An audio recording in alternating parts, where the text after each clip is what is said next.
Welcome back, College Baseball Central and the Weekend Rotation fans. We got the OG crew. We're all back. I know Jake called me old last week, and it hurt my feelings, so I had to come back and show that I still know what I'm doing a little bit. We got Noah, Alex, AJ, Jake. Fellas, we had some great baseball. But first, let's talk about fans in general. Home field apparel. CBC 15% off all your gear. If you are not purchasing home field apparel gear, you are way behind the times. Oklahoma and Ole Miss fans, you better go buy it before your season's over. So go on there, home field apparel, CBC 15% off your entire first order. It's awesome gear. We love it. Go out there and support them. They're a great local business, okay? Number one thing, let's just talk about some weird walk-offs last night, okay? Like UConn beats Rutgers twice and once with a walk-off. Who had that one, Noah? Yeah, I'm not sure anybody did. You had to be real sicko to tune in for that one, but of course we were all over it. Thrilling one. I think that there's a lot to talk about last night, but my favorite little piece is a team that wasn't even playing. It was a player that wasn't playing, I should say, Brody Brecht, giving up football last night to stick to baseball full time. I think that kind of rises to the forefront for me. But I know you had that big walk off in that game that all 8 of us were watching. The true college baseball fans were watching because they were realizing that Rutgers loses and Maryland loses. Who is the actual good team in the Big Ten? We're not going to find out until the Big Ten tournament probably, because this is just a mess up there up north right now. LSU, Arkansas, tell us about this one, Alex. I know it's just a weird game, 1-1 going to the 9th. What happened there? Man, it just wheels kind of fell off there for the Tigers in the 10th inning. I think there might be a little concern on the back end of the bullpen. This is 2 outings in a row for the back end of the bullpen that they've blown leads late in games. So, it's something certainly to look at. But I mean, the 9 innings prior to that were just an awesome display of baseball. I mean, Paul Skeens was absolutely dealing. He was up to 102 yesterday with his fastball, and Hagen Smith, that slider of his is just disgusting. It's really good to watch good baseball, and that was a good baseball game until the 10th inning. So that was a really good baseball game with 2 great pitchers. Those are 2 of the best SEC pitchers that we're going to see, excluding South Carolina. AJ, tell us about the South Carolina comeback win over Mizzou. Mizzou's showing out that they can play baseball this year when everybody picked them 14th. I don't know if anybody had them above 14th in SEC play, so tell us about this game. I mean, it was wild. Starts off with, it was South Carolina Grand Slam. Will Sanders is rolling early, and then it's the strike zone shrunk to the size of your computer screen. It was, you had to throw it right down the middle, or it wasn't going to be called. And Luke Mann, he hit 3 home runs for Mizzou, and it seemed like stuff just wasn't going South Carolina's way.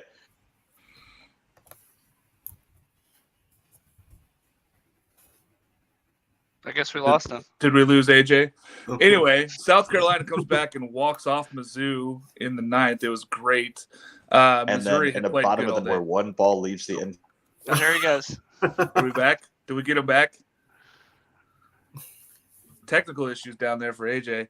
Anyway, South Carolina ended up coming back and beating Missouri. Missouri held an 8-5 lead going in the 9th, and South Carolina comes back and wins that game, so it was very impressive there. Jake, tell us about Boston College beating up North Carolina State. Like, what is happening? Boston College is a good team? They are a really good team. I'm pleasantly surprised, looking to make a run at their 3rd NCAA tournament ever. I would say that my Golden Spikes pick, Honeyman, has kind of picked up the slack a little bit. Had 3 RBIs for them as they won 4-1. And I wouldn't even say that this is like an upset at this point, because they were the higher-ranked team.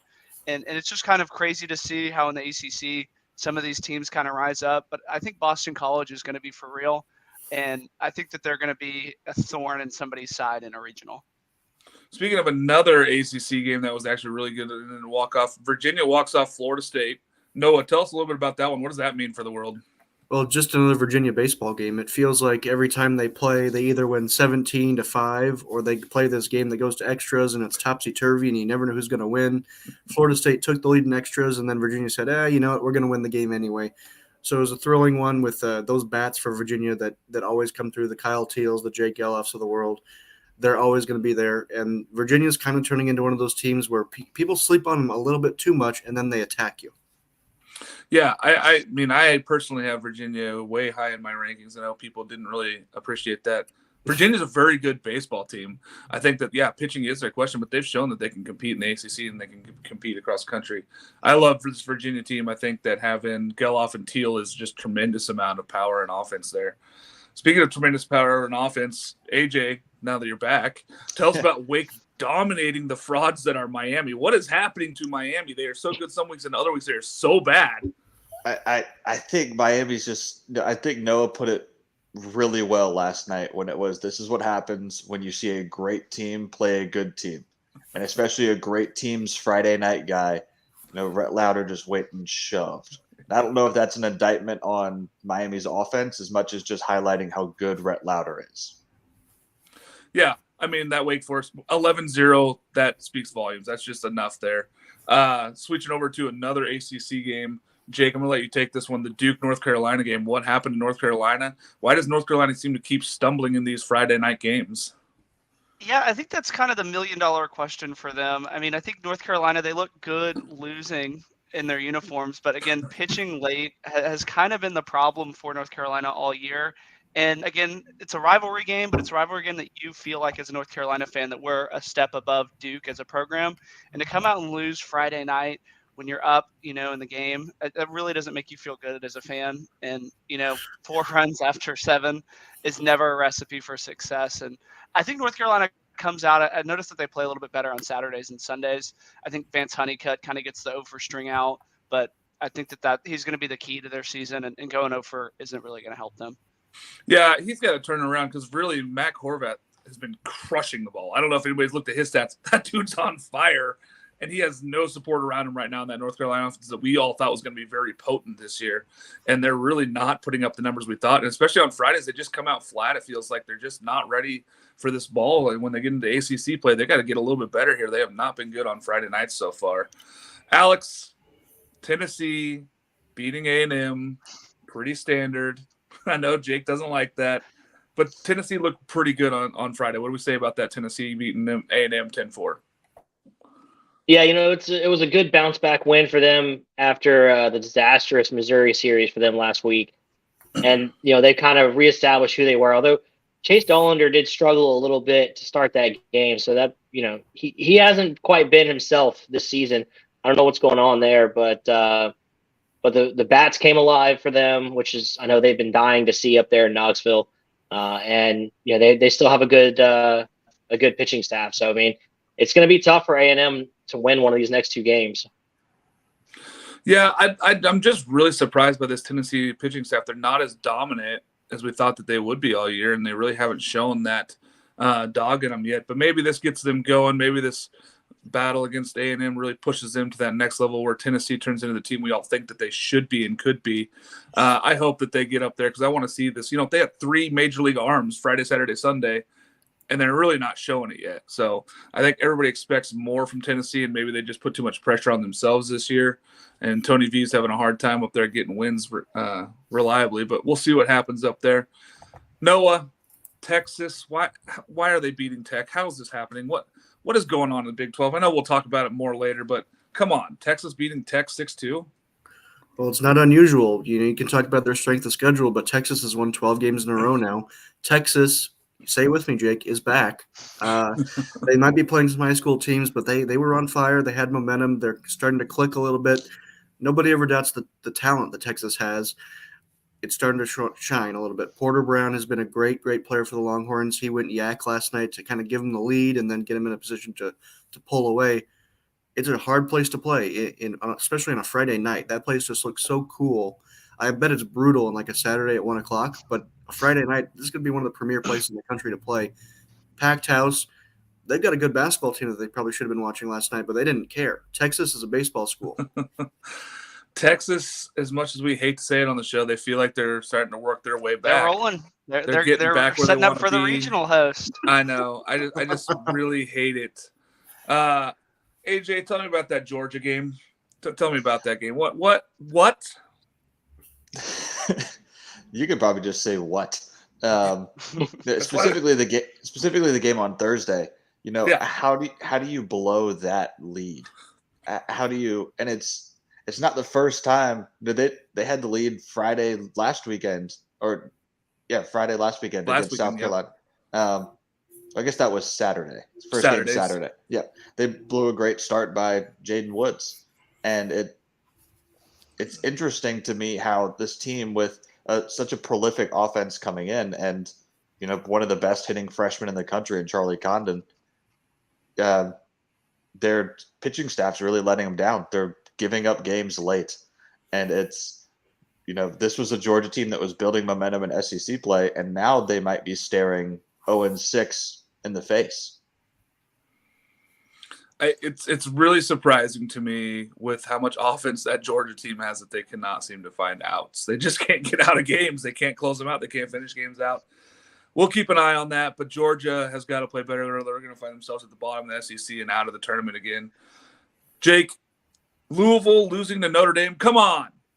I know. I had this one circled. I was a little bit annoyed too. All-time uniform matchup. Hopefully we can see, the all-Navy set pajamas versus the all-black Louisville. But I think that Louisville is human. They've been playing so good as of late. And I think that they just not necessarily had a momentary lapse of judgment. But again, that these are – I mean, there's still ACC teams. What's left of Notre Dame, they still have some Omaha experience. But couldn't really get the hit when they needed it. Jack Payton went 0 for 4. One of my favorite players to watch. And you're not going to win a lot of games where your two-hole goes there. But I think that they bounced back, and this was just kind of a flush-it type game, move on, get to the next one, take 2 of 3, and be right. Yeah, I think they got to take 2 of 3 here. I mean, it's Notre Dame, still is Notre Dame, but come on, man. They're one of the worst hitting teams in the country. You got to win that game. Scoring only 3 runs. That's a tough ballpark, I think, though, Mark, to go in and win at because, they always talk about electric atmospheres. I think Notre Dame is the complete opposite, that it's almost like a midweek game. So you have to, as a team, really focus and get up for the games because there's not 200 fans there. Yeah, Irish fans don't really show up in masses. Catholic joke. Anyway, going on to our next one. Alex, Vandy crushes Mississippi State. What is happening? The meltdown in Mississippi State is real. The whole state is falling apart in Mississippi. Tell us a little bit about this one. We didn't think Vandy had this kind of offense. I'm not sure this is so much a praise for Vandy's offense as it is an indictment of Mississippi State's pitching. Mississippi State's pitching has just been so bad this year. They've given up so many walks. They're so hittable. It's just, I don't know. The meltdown is in full swing. And it was a rough night for the state of Mississippi all around. Those big tornadoes that came through. It was just, just kind of piling on. This Mississippi State loss was just piled on all of that other drama that was going on. Yeah, there was natural disaster, and then there was unnatural disaster. And the secondary was the baseball game.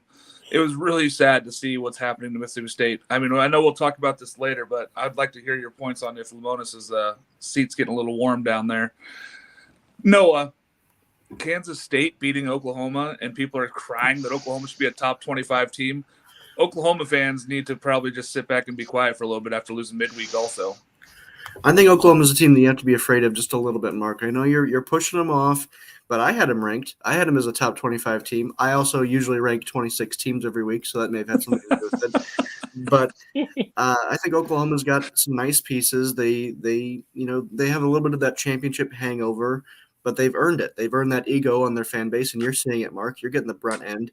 A lot of people in here thinking, oh, Oklahoma baseball fans are active. News to me. But not news to you, Mark. I also think that Kansas State is an interesting team. They are not really that good, but they have a couple good pieces there, and it's kind of an underrated ballpark in the Big 12. You don't think about Kansas State fans showing up, but they kind of fill their little place in the Little Apple. Not much else to do. So, not a horrible loss. I think they'll be fine in the series, Mark. But will they be in my top 25 even if they win the next 2? Probably not.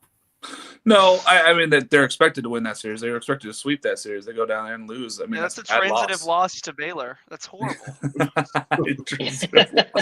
Anytime you can connect the dots and have a loss to Baylor, that's bad loss. All right, AJ, Kentucky goes and beats Alabama in extra innings. Is that bigger for Kentucky or worse for Alabama? I think it's bigger for Kentucky.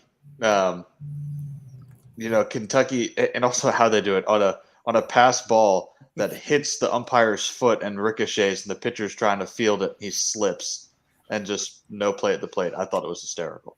But Kentucky, don't look now, but they're building momentum too. They're going to try to throw their hat in the ring for a pretty good ranking if they can win this series and sneak into our top 25. I think they're on the cusp, and in the SEC, you need a hot start if you're not a very strong team like a Vanderbilt or a Tennessee or one of those upper echelon teams. You need a hot start if you're kind of on the bubble, and Kentucky is very much one of those teams. Yeah, and Alabama is one of those teams too, and this is not the start that they needed to be 1-3 so far. Granted, they played Florida. That's a tough one. To go get one from Florida is good, but losing that first one at home against Kentucky is when, those are the series they got to win if Alabama wants to be back like they keep saying that they're back in baseball. I'm not buying it yet. Well, hold on, Mark. Before we give Alabama too much credit for beating Florida, it was in a doubleheader. I think that you should almost get half a point for stealing a game in a doubleheader because it almost feels like y'all are supposed to split. The doubleheaders are brutal. They also played 3 competitive baseball games. That is true. I will say Alabama that. did hang. It's how you lose as well. Alabama did hang, and it's not like they're playing uncompetitive baseball even in their losses this year. So it's not as much hate on Alabama, just in the fact that if they start off this slow, it's going to be really hard to rise in the ranks of the SEC and then get any national publicity. Oklahoma State walks off Baylor. Jake, I know you hated that one. You're lucky that Baylor loses. What do you got in that game here? Honestly, what did you expect? I think that you learned a lot from from Oklahoma State here, that they could kind of play around and still go out and win those games. And I think that that's been a little bit of their problem is they haven't really been able to close games. I mean, they were down 7-0 at one point and they battled back. And granted, it's Baylor and it's at home. But again, I think that anytime that you can battle back from 7 runs, even against Sister Mary's School of the Blind, you take that as a win. And I think that they get out and rolling today and Sunday and kind of show why Baylor is the worst Power 5 program in the country. Worst Power 5? Okay. Jake said it here That's first. a bold statement. Worse than Kansas? Kansas? If y'all would read the articles I outlined, I have rankings of all the shittiest teams in the country. I know. You're right. I can't wait for the California one to come out. TCU beating Kansas. That's kind of just standard, right, Noah? Yep, nothing special there. Although TCU is kind of, I'm not sure the analogy I was going to go for there, but they're kind of like the plane landing, like geek, geek, geek. They were doing a little bit of that. They faced the injury bug just a little bit, but I think TCU is still kind of the class of the Big 12 in terms of talent and team chemistry right now, although Texas is, of course, back. But nothing too exciting beating Kansas, although I think Kansas is kind of a program to keep your eyes on with Dan Fitzgerald, but just not right now. Yeah, I mean, I think that they're working their way back, but it's not.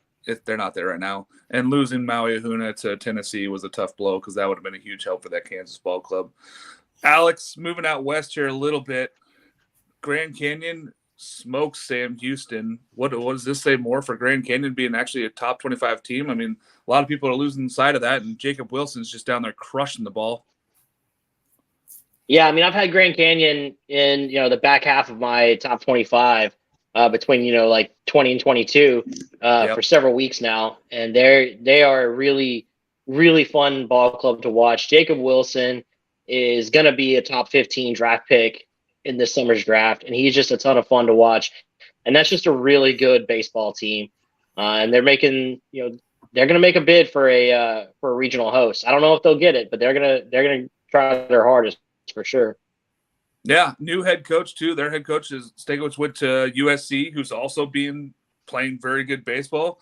USC actually goes down and beats Washington State and sits third currently in Pac-12, and they have a series win over Stanford. So the fact that Grand Canyon and USC are playing good, I mean, coaching does make a huge difference here.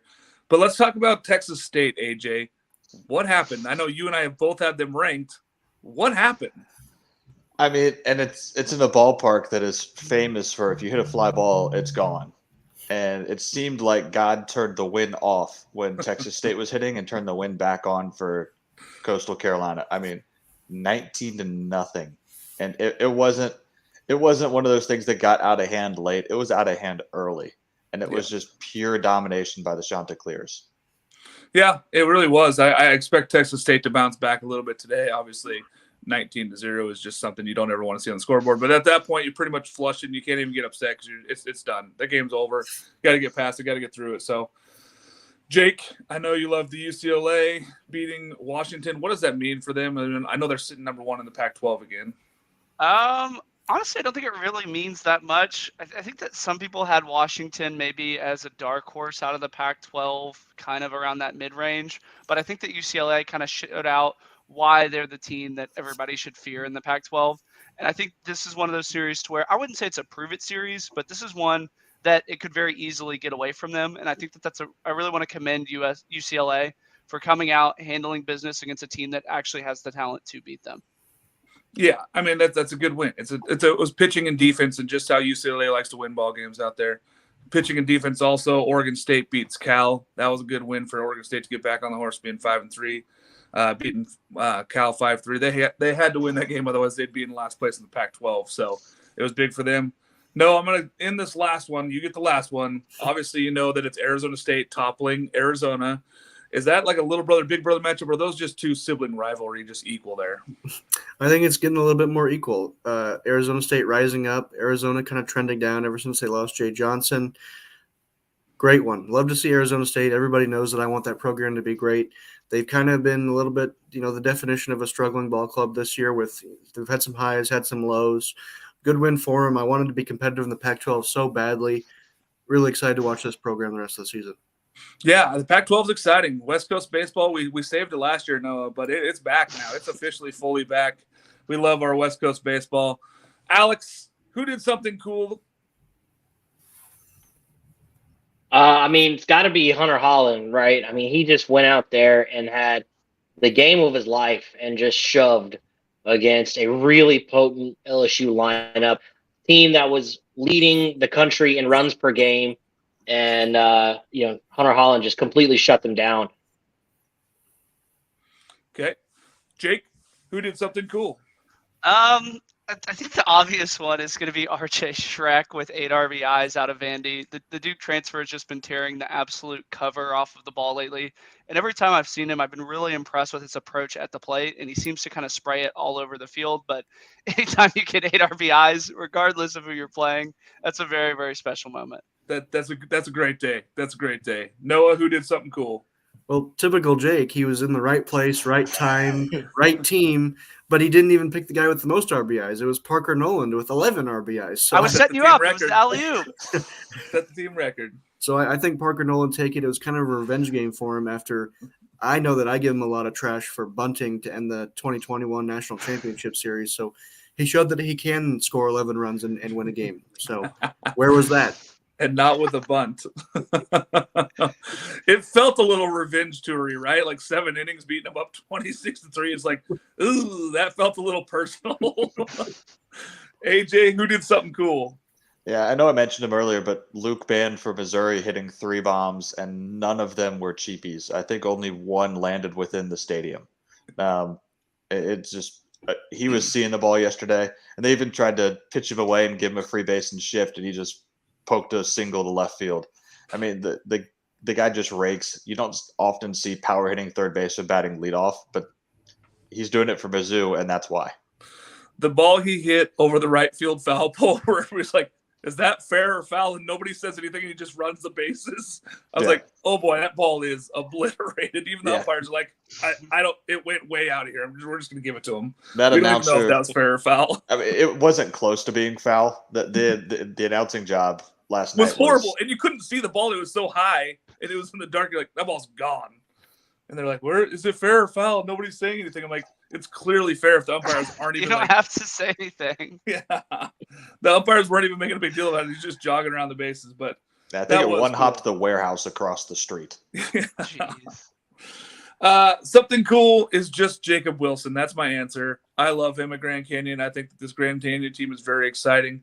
The something cool is Jacob Wilson. You're right, Alex. He's going to be a top 10 pick, in my opinion, in the MLB draft. He's just really good. I don't know if he's going to play shortstop at the next level, but the dude can hit, and he hits in every facet. So I love it. Jake, I'm going to let you start here with this one. Big 12 seems wide open. Which team should we be looking for, and why are Oklahoma and Ole Miss fans so alike, and why do I hate them? I would say, and don't hate me for this, Texas. It really does kind of feel like Texas is setting it up. They have a true ace in Lucas Gordon. I think that they're going to win or be in just about every single Friday night game that they play. And I think that they're hitting, I wouldn't say that they're consistent, but they have enough talent to where Porter Brown goes off for 3 RBIs. I mean, Peyton Powell was hitting 600 over the last 2 weeks. They still have Eric Kennedy, who had 2 home runs on Sunday. That they really don't need to kind of piece it all together in this kind of what's left of the Big 12. I mean, West Virginia is ranked in the Big 12. That really kind of shows how bad the Big 12 could be this year if a team like that is in the upper echelon. I mean, Oklahoma losing to Kansas State, the carcass of Baylor, the carcass of Kansas. I think TCU, I think that they kind of shot their blanks a little bit too early. And then Oklahoma State, I mean, you could sit here as a Texas fan and say, okay, we can beat Oklahoma State, especially given what happened last year. I'm not going to disagree with you, Jake. I think that it's so wide open. I just wanted to hear some opinions on what these teams are like, because every single week it seems like anybody could win. You know, I'm big favoring on Texas Tech, but then they go and lose this Friday night game. AJ, who's the Big 12? What's going on out there? I mean, the Big 12 is just a ball of chaos right now. I mean, even the games that are supposed to be blowouts, you get an extra inning. You know, Oklahoma State needs to come back from 7-0 to beat Baylor. And then, you know, they take the lead 9-7. You're like, all right, they got this. And then Baylor comes back to tie it. And that's a team who, if Oklahoma State wants to win the Big 12, they need to be using as a doormat. And, you know, it just happened all across the Big 12, not only last night, but it seems like, you know, last weekend as well, of teams aren't going away. It's hard to pick a team who's better than other teams. A lot of games could go each way on a swing or two, and you just have a giant muddy mess in the middle. Yeah, Oklahoma beats TCU last week and then loses to Kansas State on a Friday night. Noah, what's your Big 12 take here? And why do Oklahoma fans hate me so much? Is it just because I hate Oklahoma? I think Oklahoma fans, like I was saying earlier, have kind of earned that ego, because making the national championship series isn't a small feat. I think Arkansas fans will tell you that. That's a really great accomplishment, and you don't even have to think about winning. Just getting there is good enough. And I think that Oklahoma fans have singled you out like they've done all season. We've seen it with Ole Miss fans. We've seen these fans that love to go after you, Mark. You are kind of this larger-than-life figure that people are able to just attack at free will. You're kind of like a voodoo doll for all rankings. Just stab, stab, stab. And I think it's what makes college baseball so great. I love it. I don't know if that larger than life was a fat joke, but I'll take it. Anyway, I love the fan interaction. I'm not mad at Oklahoma fans. I love that you guys want to interact. You're wrong, but it's fine. Oklahoma's not good. So, Alex, who you got in the Big 12, and what is it like going down there? You've seen games down there. Man, it's crazy down in the Big 12 right now. But honestly, you know, I think it's just a lot of there's no like great team in the Big 12. I think right now you've got a lot of pretty good to average teams that are all just kind of duking it out. And I think, honestly, whoever wins this series between Texas and Texas Tech, even though it's early in the season, I think, you know, that's who's going to be in the driver's seat to win this Big 12. Yeah, I really thought that this would be the game where Texas Tech comes out and punches first and says, okay, we're taking control of the Big 12. TCU lost last weekend. We know we can beat Oklahoma State. Texas Tech's going to punch their way out of it. I don't know what to think. I still think that Texas Tech has the best chance to be the best team. Oklahoma State has the most weapons, in my opinion. They should be offensively the best team. I just don't know if they have enough pitching past Friday night, and even their Friday night, Jaron Watts has just been not the best that we wanted to see from him. So I'd like to see more from Oklahoma State. I think that they have the best offense. They're probably the most exciting team in the Big 12, but I like Texas Tech moving forward. Hopefully they can win the next 2 against Texas. Well, speaking of pick'ems, let's dive into it. Do we have the graphics? Are we ready for this one here? All right. Did we get an overall record one yet? Do we have that, or is that at the end? I did not get that one done. All right, we'll get that posted here later sometime. Hopefully next week we'll have that ready for you guys. I believe AJ and I are very close at the top. But I know I'm not. I think me and Noah are bringing up the rear. I think Jake and Noah are at the backside. I think We're doing Alex the fade picks. Well, let's start with Noah, Arkansas. What, Nostradamus here? Can I get a woo pig? What a massive win in game one for my pick here. Obviously, we got to win one more of two, so I'm not going to do a victory lap just yet, but I hope I can this evening. Great Arkansas team. I think Dave Van Horn is really good about, at least during the regular season, getting the most out of his guys and inspiring them and saying, hey, why are we the lower ranked team here? Sure, LSU is number one, but he feels like Arkansas has done everything they can this season. They've been a pretty good team. You get the right guys going, and you got a great Arkansas ball club. I thought that they would when I saw 9-1, I of course knew the story, but I thought, yeah, that's about what I expected. So let's go ahead and do it again. Listen, I think that was great for Arkansas. It made me feel really comfortable about me having them at number 4 in the country, because I know a lot of people were really shading our rankings when we had Arkansas so high, but they proved that they belong right there. AJ, LSU, how you feeling? I mean, I'm actually not feeling as terrible as I would after most teams lose 9-3 on Friday. It was a very, very good pitched game by both starters and both bullpens until the 10th inning. It was a very competitive game, probably the most exciting game to watch of that early slate. And you got to think at some point LSU's offense is going to wake up. So that's what I am looking for. If I have a question, it's why does LSU struggle against in-conference lefties? That seems to be a trend not only this year but last year as well. So we will see how they respond today. Yeah, the fact that they only put up 1 run in 9 innings was a little scary to me, but I still think this LSU team's good. Jake, LSU, what do we like?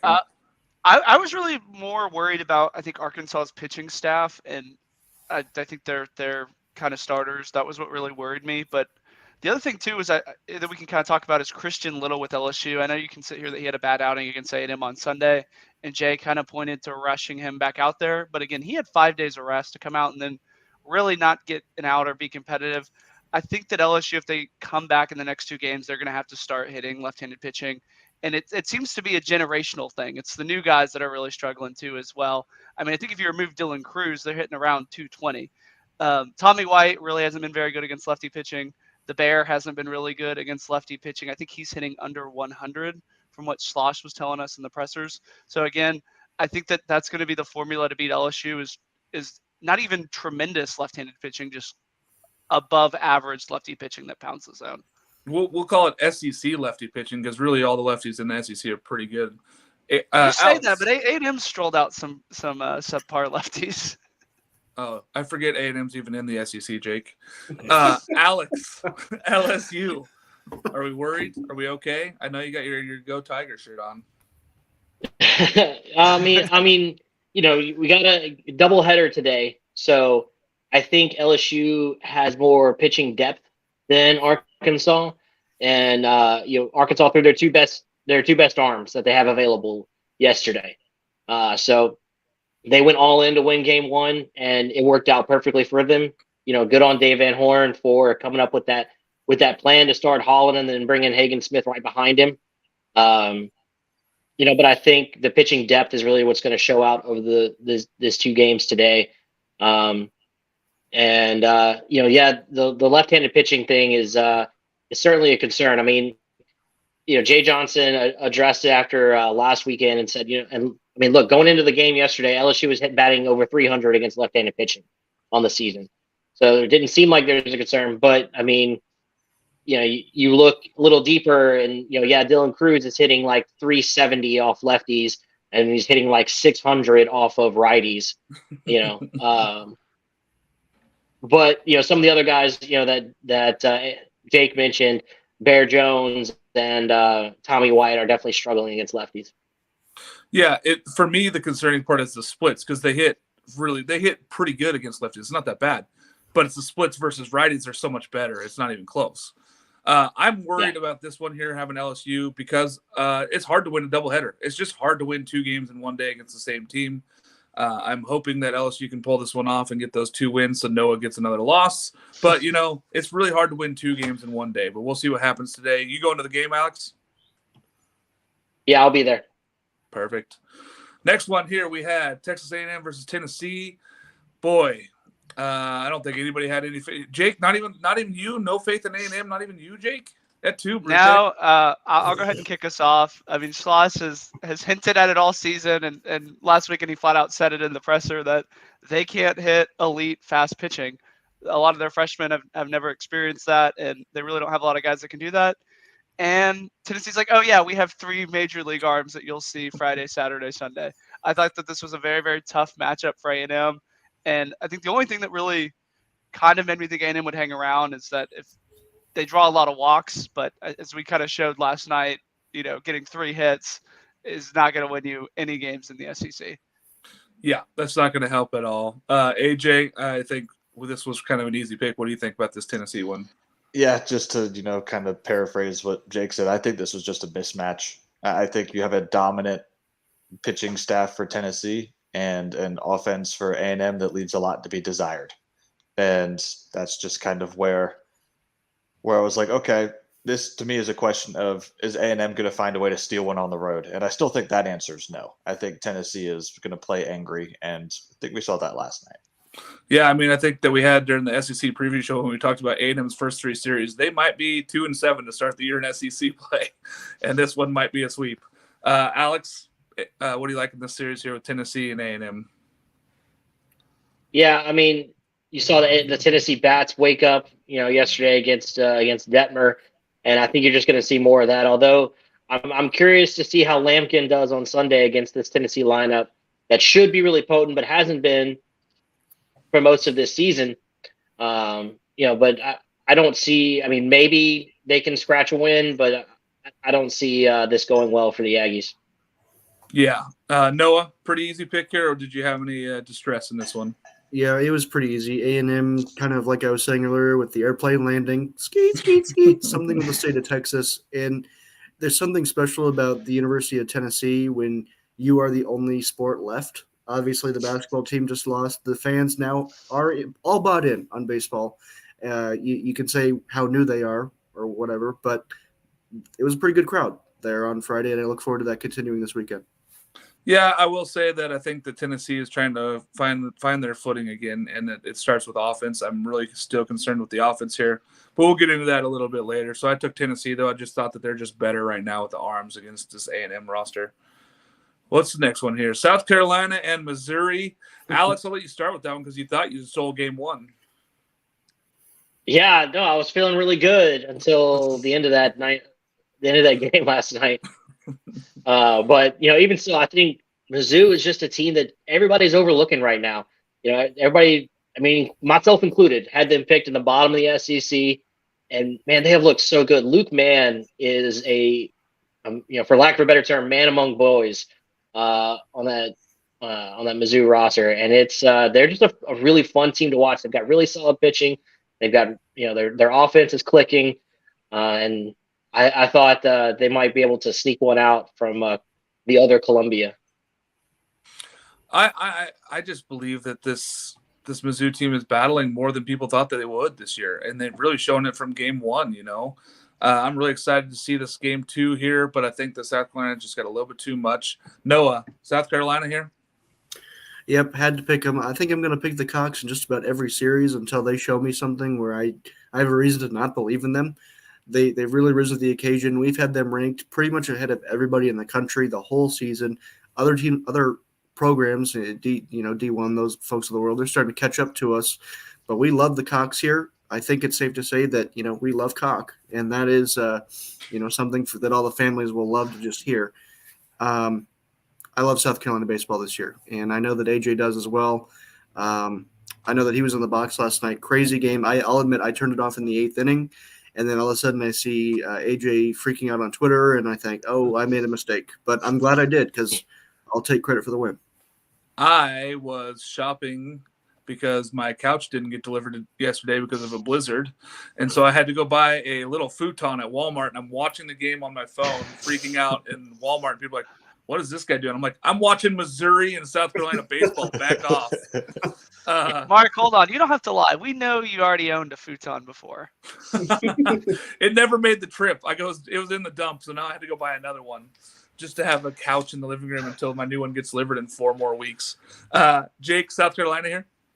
Yeah, as AJ likes to point out, I was probably South Carolina's biggest hater coming into the year. I really didn't think that they were for real, but I've really almost, I wouldn't say I've been forced to watch this Missouri team, but I've seen them 4 or 5 times, and every single time the way that they win, it gets different every single time. They bunted a ton against Texas and then come out and swing it against TCU the next night.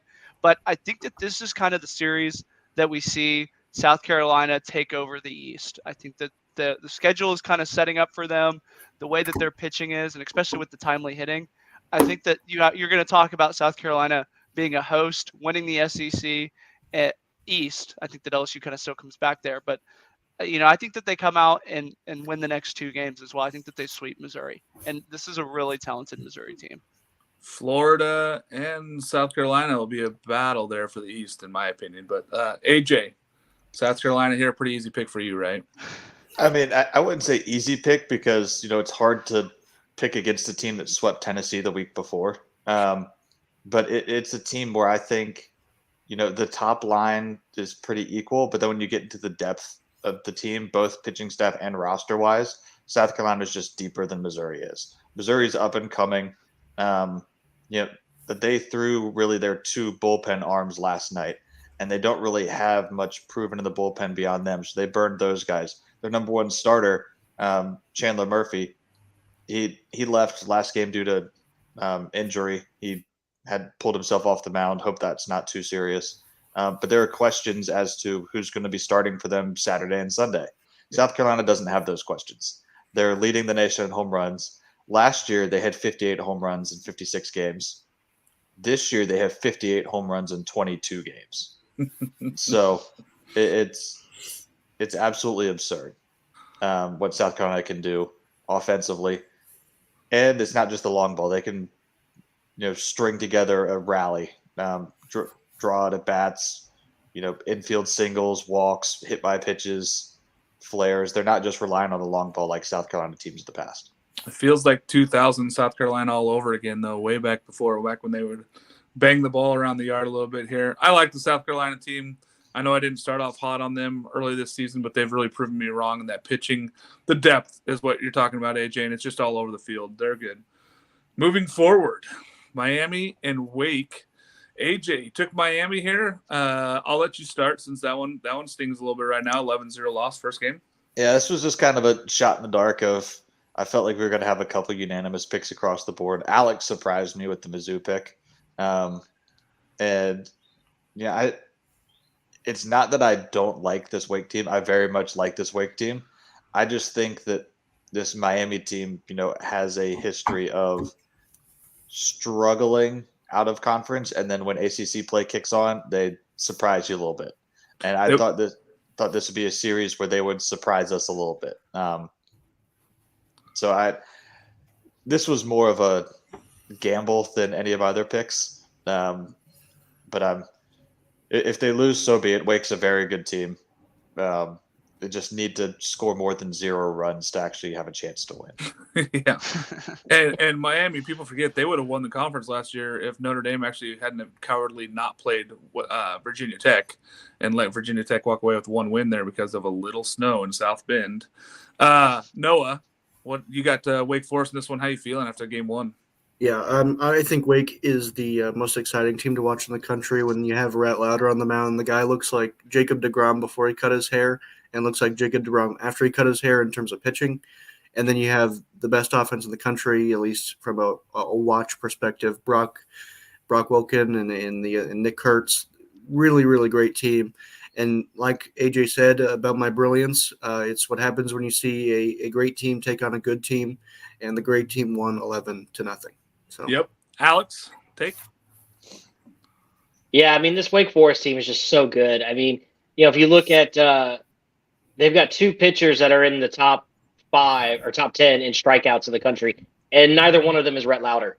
So, that's an incredible depth on their pitching staff to go along with a extremely potent offense. And they're just a dominant team in the ACC right now. Yep, I agree. Jake, anything to add? I was going to say more of the same. I was a little bit worried that Wake Forest out of conference schedule left something to be desired, and then obviously Duke and Notre Dame to open up ACC play. But I think that they're kind of playing how everybody thought LSU was going to be playing. That LSU kind of had that early season, I would say, cakewalk, and then that everybody kind of thought Wake would kind of slip up like LSU slipped up. But I think that they're just too talented in this ACC. And this was supposed to be one of the teams, Miami, that's right there in that 2-3-4 range. And Wake kind of shut him out really quick, didn't give him a chance. Yeah, I mean, I think this is all Wake. I thought that this was easy here. I thought Miami did good in the first series, and this is just a tough one to go down there and beat Wake Forest. So on to our next series. Virginia, Florida State. Well, I guess we can kind of cruise through this one, even though that was a close one there. Why don't you start with us, Jake, here, and then we'll just go through this one pretty fast because I think we all took Virginia for the same reasons here. Yeah, this is a combination of Virginia being really good and I think Florida State being not as good as they've appeared to be. This one was a really easy pick. I think Virginia sweeps, and I think Florida State, they're going to get there from a talent standpoint with Link. I mean, we've obviously talked how much we loved him, but he still has some junior guys there, and I think that that's kind of their problem is they're still just a little bit too young of a team. Yeah, they're getting closer, but they're not quite there. Alex? Yeah, I mean, same thing for me. Just Virginia is extremely talented, and Florida State is just not quite at that level yet. Yeah, Noah? Well, it was great to hear Alex say the word Florida. I was running a little dry on that, but Virginia just too good. Florida State struggling to find their footing under Link, which is fine. He has plenty of time to do that. Virginia just a better team right now. Yeah, AJ?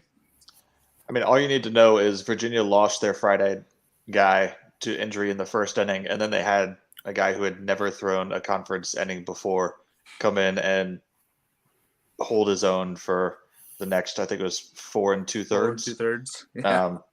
And kept Virginia in it. That's just this Virginia team. Yeah, they're just battlers, and I know that AJ and I both took Teal and I took Geloff for Golden Spikes, and they're just really showing out why those two guys are matching what you're seeing from Wilkin and Kurt at Wake Forest. What do we got? Texas Tech and Texas. Noah, the Taco Tech.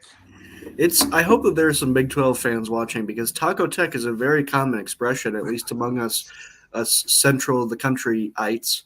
So I don't know why everybody thinks it's so quirky and funny for me to call them Taco Tech. They are Taco Tech. But I was a little bit disappointed in my tacos last night, how they couldn't really get it done. I was tempted to pick Texas just because they were at home, but come on, Texas Tech. Let's wake up, Red Raiders. Let's take the last two, please. Alex, I saw you took Texas here. You feeling pretty good after game one? He's turned into a homer. He's lived in Austin too long. No, I mean, really, this series was a coin flip to me, and I went with the home team. Is basically what this came down for me. Texas Tech plays fantastically at home, and then they kind of struggle on the road. So that was kind of why I went with Texas here. But they're both very, two really good teams. Yeah, Jake. I think the class of the Big 12 this year, the only thing that really worried me about Texas is the only time we've seen them play halfway decent opponents, they struggle. And I kind of thought that I was a little bit worried there. But, if you come out and win with Lucas Gordon, their formula is going to win 1 of 2 Saturday, Sunday, and obviously win game 1 every time. I really wish I could change my pick here because I'm really happy the way that Texas played last night. They played their brand of baseball. They did. They looked like Texas baseball again. Like Noah said, 12 straight wins. Pretty tough to pass on. AJ? I'm actually not as nervous as I probably should be.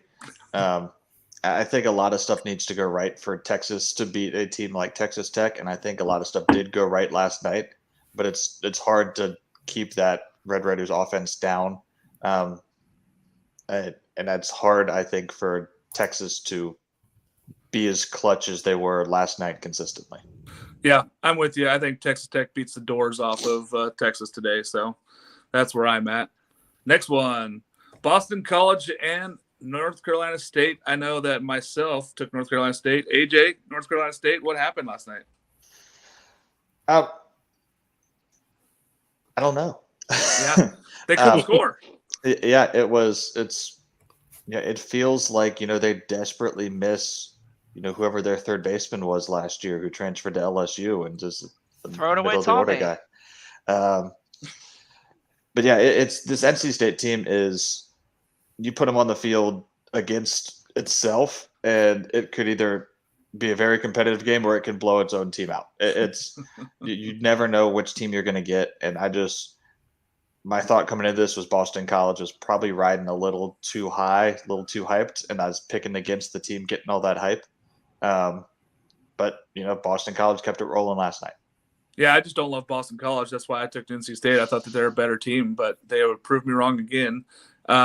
Jake, you picked against your Boston College Golden Eagles? I did, and I do think Boston College was the better team, but I thought NC State really needed this series a little bit more. I mean, they played Miami, Virginia, and then now Boston College. They go to Louisville next weekend. So I thought that this was going to be a series where they're like, okay, guys, we've been getting our shit kicked in, but they're the good teams, so we need to beat up on these bad teams. And I thought that they would come out with a little bit more, I would say, excitement. I do know that Boston College is a tough place to go and play, especially in early March or late March. But I really expected more from NC State. I think that if there's a team out of the SEC, ACC pack that should be hitting the panic button, it's NC State. They missed the tournament last year, that their best player leave, and now they're going to sit near the bottom of the ACC 4 weeks in. Yeah, I don't know. Noah, you picked Boston College. Why? Yeah, Jake's got me hooked on his drug of Boston College, BC Birdball. I think NC State is kind of a reeling team a little bit. They're struggling with whatever they've got going on there. I think they miss Tommy Tanks a lot more than anybody over there would be willing to admit. BC, they're just hot right now. I don't know that they're for real, like Jake is already taking credit for, like he did with Virginia Tech last season, and he was right there. I don't know if BC has what it takes there, but right now he's very, very smart and wise. And we should all just bow down to him and thank him for being alive. I'm not bowing down yet, but it is a good pick so far. Alex. Yeah, Jake just had me drinking the Kool-Aid of Boston College and riding high of Boston College, and then he abandons me and doesn't even pick Boston College. But I'm riding with the Eagles of Boston College, and they're they're riding high, and NC State is riding low. So I think Boston College just keeps it rolling. As every good cult leader, like Texas A&M is a cult, he left you hanging high and dry after you drank the Kool-Aid. So, yeah, I took North Carolina State here. I thought North Carolina State was the better pick here. I thought that they had to win this series, like everybody's saying, and they're not really showing up, so that's bad. All right, we had a fan question here. Let me find it. Landon Lewis, whose performance is more surprising, Mississippi State or Tenor? We'll get into that question. Actually, I have a question there that we're going to Alex is going to answer that question directly for you, Landon. So we'll get into that one here in a little bit. AJ, actually, you know what, Alex, I'll just start with you on this one here since we already just had the fan question. Which 0-3 SEC team is in the most trouble? Now they're not 0-3 anymore, but start with those teams that were 0-3. Yeah, I mean, it's got to be Mississippi State. I mean, they have just looked so bad this year. I mean, Tennessee gets a good bounce back win, and Mississippi State, man, the wheels are just falling off there in Starkville. They're kind of reminding me of the LSU football team after they won their national championship, and I think most of us know exactly what happened to Ed Orgeron, halfway through a season and a half later, and Chris Lemonis is heading down that path. Is Chris Lemonis finding himself at a lot of gas stations with, wives of various high-ranking Mississippi State officials? Pregnant. Maybe just the game, from the gameplay perspective, maybe not necessarily from the personal perspective. I'm just concerned because you just don't see an identity from this Mississippi State team, and it seemed like it used to be such a blue-collar, hard-fought team, and they just don't have any of that punch. Well, actually, Mark, right they do have an identity, and it's embarrassing the university that these fine students attend. Oh, jeez. Didn't know we can embarrass Starkville, but that's fine. That's tough. I just don't see the identity, though. That's my big concern there with them. AJ, speaking of identity, when do Tennessee fans hit the panic button? Was this win good enough to kind of stave off the Wolves a little bit here in Tennessee? I mean, I guarantee you, after the top of the first, when Dolander gave up some more runs, there were Tennessee fans hit the panic button. Yep. And then Tennessee came to bat, and Dolander settled in. And if you're hitting the panic button as a Tennessee fan, stop. calm down. You have a very good pitching staff. Your floor is very, very high. Your ceiling might not be as high as it was last year, but if you hit the panic button, I can't help you. Yeah, they just don't appreciate it that it's so hard to win back-to-back years. They got so lucky with their fan base last year, seeing how talented that team was. The offense will come around, I think, but the pitching's just never going to go away. It's just good pitching is going to win games in the SEC. Like you said, RELAX, relax, Tennessee fans. I think you'll be just fine here. Noah, Wagon Central, who we promoting, who we loving this week? Well, we saw it in our top 25 graphic where we have UTSA ranked. Good for them. They're actually the picture in the graphic. So that's enough exposure for them. The UC Santa Barbara Gauchos are back. If you remember them in 2016, they were in Omaha. They've had a few good players along the way. Jordan Sprinkle was a great player for them, but he's gone. They've got a loaded program. Pitching is very good for the Gauchos. This is going to be a tough out in the tournament. We're about 3 months away from really seeing what they're going to look like there.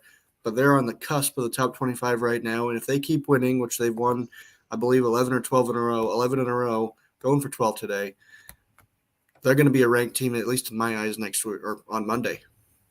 Yeah, that's UCSB is a very good team. And they play good teams. In the preseason, they play top caliber teams. They play Pac-12 teams. They want to get out there and play the best out there. So it's good to see them going on. You know, like you said, 11 straight wins is big for them. I love that. Promoting the wagon. Jake, best mid-majors that we are not watching enough. I would say, obviously, you know, the ones that you are watching, Grand Canyon and Eastern Carolina. Little note that Sam was actually leading Grand Canyon in the WAC, and I would say that they're kind of the only team that would really compete. Mid-major-wise, I think the two players that you need to be watching out for, Brother Gonzalez out of Texas State. He was cut by Texas Tech as a freshman, went to a junior college, balled out, hitting .382 with 8 home runs for them. And then y'all know how much I love Lamborghinis and trailer parks. Ben Nenevent out of Pacific, hitting .480 on a team that is way down in the standings. I think that they've won 8. They're 8-14 now. And then Mark, our little side bet, Fordham Rams are 9-3 on the last 12 games after starting 0-14. They figured it out on us. No way. I'm not buying in. AJ, who is your mid-major player who's not getting enough love from national media? I mean, I think we're all fighting over the same guy here. It's our dude Cam Fisher. He's absolutely been raking. Struggled for a little bit for the first week and a half of the season, and then since then he's just been going off. He has 12 home runs on the seasons, leading the team in RBIs, sitting almost 400 for a Charlotte team that. There is talent and support around him, but he is, tearing the cover off the ball. He hit one last night that the camera couldn't even track because I don't think it could go above the scoreboard, and the ball went probably 20, 30 feet over the scoreboard. He's just light tower power, and he's finding the barrel very often. Yeah, like some coaches say, he's got Friday power. Well, he's got everyday power. The dude is talented. Alex, who is your mid-major player to watch? Well, I went down to Florida Gulf Coast University to find my mid-major player nobody's watching now. I'm going to have to apologize because I'm not entirely sure how to pronounce his name, so I'm going to do my best here. Alejandro Figueroa. I apologize if I butchered that, but he is absolutely mashing. I mean, he's slashing right now, 415, 766 slugging with a 513 on base percentage. He's got 9 home runs on the year, 29 RBI. I mean, the guy is just completely dominating the ASUN conference right now.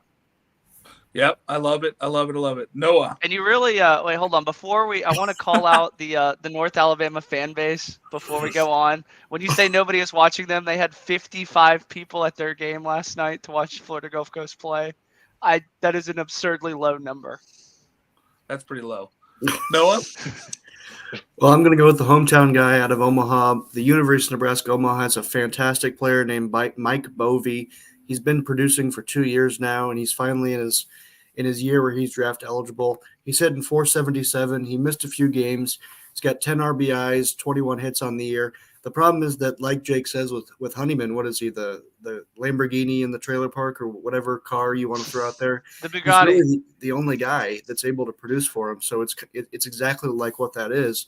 And he had an opportunity to kind of transfer at the end of last year, and he said, "Nope, I'm not going anywhere. I'm staying here." Which I guess if you're going to get drafted doing that, then good for you. But I would have gone somewhere else. Jake, did you have anybody else, or is it to me? It's to you. I already Perfect. said my two. I know we're running out of time here. I'm taking 2 Troy Trojans here. 2 guys that are top 5 in the country in slugging percentage right now. William Sullivan and Shane Lewis. Congrats to those 2 guys. If you're not watching Troy Trojan baseball, those guys are very good down there. I believe that they're 15-8 now overall in the season. So go Trojans. We love to see it. I love all the Trojans going on, USC as well. All right, for everybody here, thanks for joining us. Go watch some college baseball. Go on to Home Field Apparel, CBC 15, get 15% off your first order there. Go buy your fan gear. Jake, Alex, Noah, AJ, and myself, thanks for joining us again. We'll see you next Saturday.